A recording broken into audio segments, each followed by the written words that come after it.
When the girl walked in, he had her crawl on the floor towards me, and he said, "This is my pet. I trained her."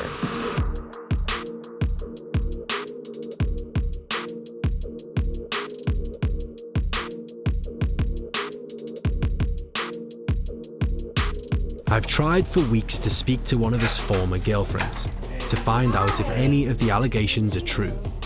Finally, I've tracked one of them down. In 2011, Kitty Jones began a 2-year relationship with R. Kelly. What is R. Kelly like? He's a narcissist.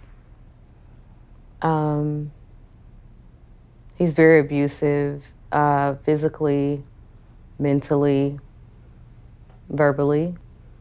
I think he gets some sort of satisfaction within himself knowing that he's taking control over other people by, physical abuse, mental, verbal, sexual. When you say abusive, how? It depends on the day. Maybe I would go without eating for a couple days as punishment. Also being slapped and beaten, kicked. When you first moved in with him, did he come up to you and say, look, there's some house rules? He would say, not to wear that.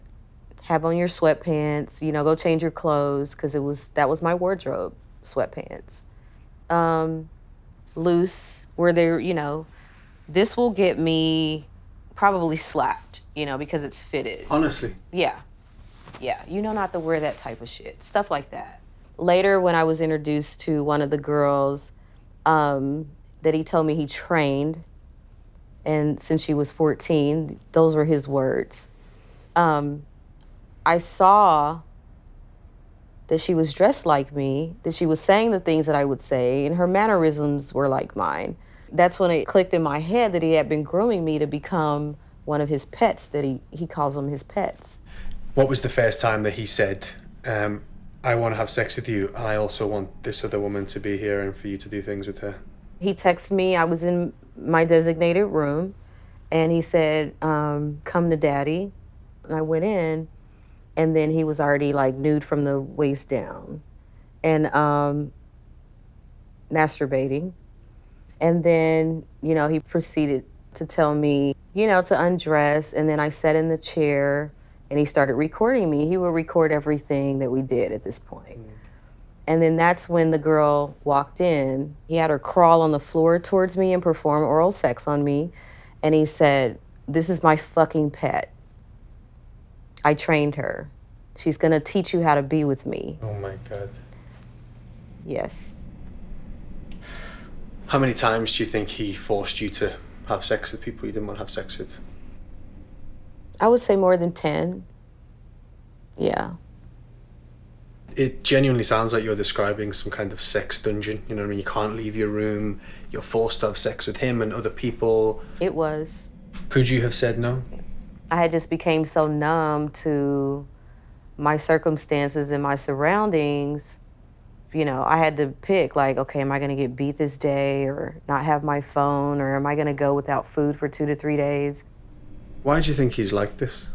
I just think he's a predator. Like, he's still doing it because people make us feel bad for coming forward. So it gave him legs.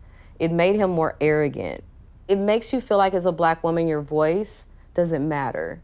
There's this unspoken thing in the Black community that we don't like to take our Black men down that have power. Have you spoken to him since you left? Yes. He was actually coming to Dallas. And I was like, okay, maybe he's moved on. He's not being mean to me. Everything's fine. So I proceeded to meet up with him, and he beat me on his bus. That was the last time I saw him face to face, was November of 2013. Told me that I wasn't getting my shit back. Yeah. All right, see you later. Thank you very much. Thanks. It was quite shocking speaking to Kitty. I've been hearing stuff about R. Kelly for quite a long time, but with her, it just took it to a whole nother level.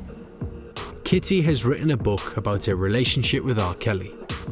He has denied her accusations, claiming they're false, ill-motivated and defamatory.